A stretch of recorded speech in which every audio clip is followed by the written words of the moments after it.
오늘은 드라마 얘기를 해볼 텐데요. 이 드라마 중에서도 이 금토 드라마 열혈사제가 굉장히 큰 인기를 끌고 있습니다.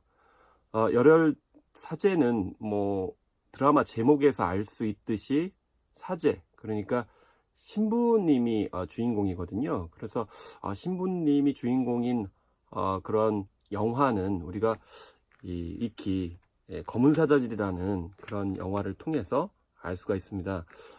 검은 사제들 같은 경우는 처음에 제작이 됐을 때 흥행이 될 거라고 생각을 못 했습니다. 왜냐하면 전문가들 같은 경우에는 그 이제 오컬트 차원에서 봤을 때 예전에 엑소시스트라는 영화의 뭐 아류작이다 뭐 이렇게 혹평을 하는 경우도 있었고요. 또 뭐 별다를 거 없다 이렇게 얘기를 하니까 결과적으로는 흥행에 성공하지 않을 것이다 이렇게 생각을 했던 것이거든요. 근데 결과적으로는 뭐 거의 600만 관객을 동원하는 흥행작이 됐습니다. 그 흥행작이 된 이유는 아무래도 이제 오컬트, 그러니까 초자연적인 심령 현상이 젊은 세대에게 광범위하게 이제 퍼져 있었고요. 그런 점에서 엑소시스트라고 하는 테마 그런 영화 유형에서 이제 머문다 하더라도 결국에는 호응을 젊은 세대를 중심으로 받았다 이렇게 볼 수 있는데, 근데 중요한 건 이제 선과 악의 구조가 굉장히 명확하고요. 그런 면에서 이 사제들이 악령을 이제 퇴치하는 그런 내용이 되겠습니다. 이런 구조는 드라마에도 등장을 했습니다. 그래서 뭐 손더 게스트라든지 프리스 같은 그런 드라마들이 케이블 텔레비전에 등장을 했습니다. 역시 사제 캐릭터, 그러니까 신부님이 악령이라든지 뭐 이런 마귀들을 퇴치하는 그런 내용을 담고 있었습니다. 그것은 아무래도 이제 판타지 코드 스릴러 장르가 화제가 되고 또 인기를 끌기 때문에 이 케이블 텔레비전을 중심으로 제작이 된 거죠. 그래서 물론 이제 약간의 차이는 있습니다. 뭐 혼자 테마를 하느냐 아니면 뭐 형사라든지 또 영매와 이렇게 공조를 하느냐에 또 차이가 있을 수 있는데요. 이 열혈사제 같은 경우는 SBS가 금토 드라마로 이제 제작을 해서 눈길을 끌었는데 시청률이 20%에 육박하는 그런 흥행 기록을 세워서 화제가 많이 됐습니다.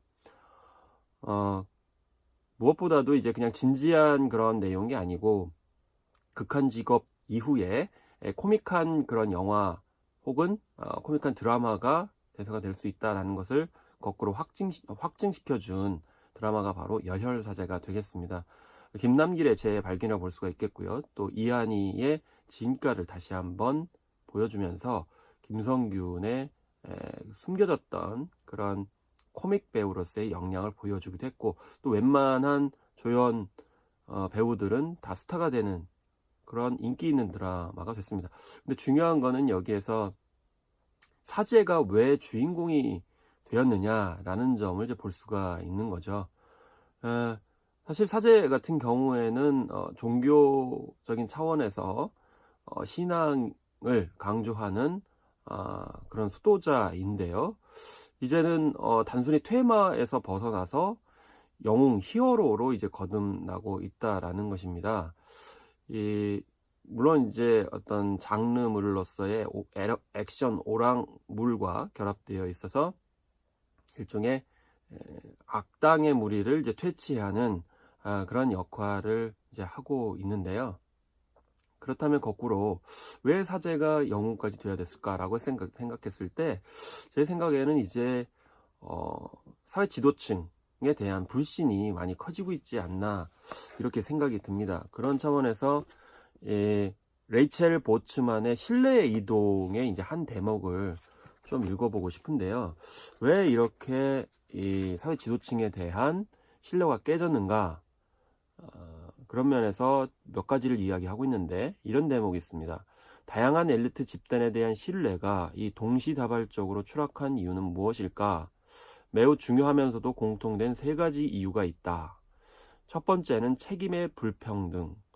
여기서 책임의 불평등이라는 거는 이제 부정행위로 처벌받는 사람도 있고 부정행위를 저지르고도 빠져나가는 사람도 있다. 그러니까 이 부정행위를 저지르고도 빠져나가는 사람들이 대부분 지도층 인사, 엘리트 집단에 속하기 때문에 이런 점들이 엘리트 집단에 대한 신뢰성을 이제 훼손하게 되었던 그런 사례다.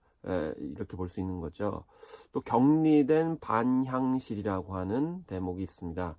이것은 각자의 문화적 계토 안에 머물러 다른 사람들의 목소리를 듣지 못한다. 그리고 엘리트와 권위자의 쇠퇴기다. 이런 대목도 있습니다. 이 문화적 계토 안에 머물러서 다른 사람들의 목소리를 듣지 못한다는 것은 유유상종, 자기들만의 어떤 그런 방, 또 그런 네트워크 속에만 갇혀 있기 때문에 결과적으로 다른 사람들한테 신뢰를 주지 못하게 되고, 또 뭐 공감이라든지 어떤 동의들을 이끌어내지 못하고 그들만의 논리라든지 이해관계에 머물러 버리기 때문이라는 거죠. 또 이 디지털 시대에는 전문가와 뭐 비전문가의 경계가 많이 쇠퇴하게 되죠. 그래서 과연 전문가의 역할이 어느 정도까지 필요하겠는가, 그리고 인터넷을 통해서 정보가 공개되다 보니까 비전문가라 하더라도 전문가 이상의 그런 전문적인 역량과 능력을 갖게 되는 시대이다 보니까 사회 지도층이나 엘리트 집단에 대한 신뢰가 덜하게 되는 거죠. 더구나 엘리트나 이 사회 지도층은 예전보다 못한 전문적이거나 역량을 가지고 있음에도 불구하고 사회적 지위나 권력을 누리고 또 그것을 강박하거나 강요하는 차원에서 자신들의 이익만을 추구하는 경향들이 있기 때문에 그런 점에서 신뢰가 추락한다라는 거죠. 그래서 무엇보다도 이 사람들에게 신뢰를 받지 못하고 이를 이제 제도적인 어떤 이점들만 취하려고 하고 또 범죄를 저지르게 되면 그에 따라서 권력이나 지위를 상실하게 하고 벌금 부과 등 엄격한 처벌이 가해져야 하는데 이런 것이 공정한 처벌을 통해서 안 되기 때문에 결과적으로 더욱 불신을 강화하는 게 아니냐 이렇게 얘기를 하고 있고요.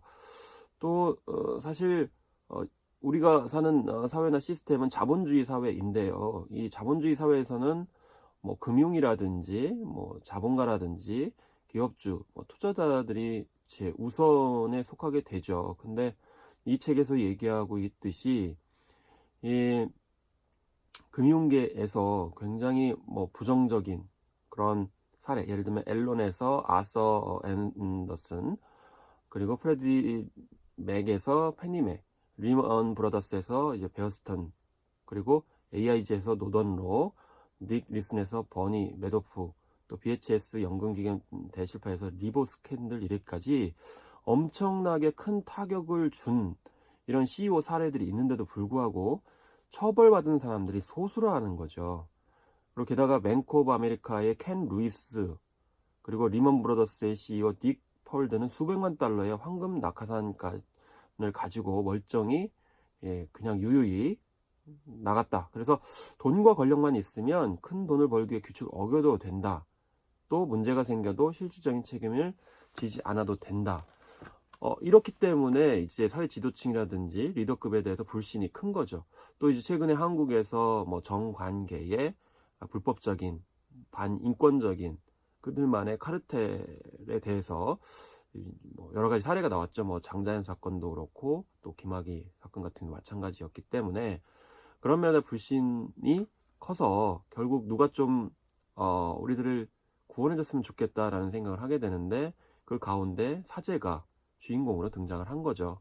그런데 사제라고 해서 신뢰도가 뭐 아직까지 높다 이렇게 볼 수는 없습니다. 영국의 기준이긴 하지만 입소스의 여론조사를 보면은 1983년에 응답자의 85%가 성직자가 진실을 말한다고 믿었는데 2016년 1월 성직자에 대한 신뢰도는 18%나 떨어져서 8위에 이제 랭크가 된 거죠. 근데 이 사제가 이렇게 신뢰가 좀 추락하기는 했어도 여전히 아무래도 이제 우리 사회에서는 사제가 나름대로 다른 사회 지도층보다는 더 낫다라는 판단이 있다고 볼 수가 있는 거죠. 그래서 이렇게 혼탁하고 또 신뢰를 하기 힘든 그런 상황 속에서 누군가 정의롭지 않은 것, 불평등한 것들을 바로 잡아주길 바라는 그런 면이 작용을 하고 있고요. 또 그 사진은 더 이상 종교적 경건성에 있는 것이 아니고 분노도 하고 또 정의에 대해서 성토도 하고 직접 행동도 하는 모습들을 보고 싶기 때문에 아무래도 이런 열혈사제의 신부님이 영웅 히로가 되는 것에 대해서 좀 호평을 보내고 있지 않나. 물론 그 가운데에는 B급 코미디 코드들이 많기 때문에 이제 재미를 느끼기도 하는데요. 어쨌든 사제가 많이 등장하는 드라마 혹은 영화 속에서 우리 시대의 시민들, 국민들이 무엇을 바라는지를 한 번쯤 생각을 해보고요. 앞으로도 그런 방향에서 많은 작품들이 제작이 되었으면 좋겠습니다.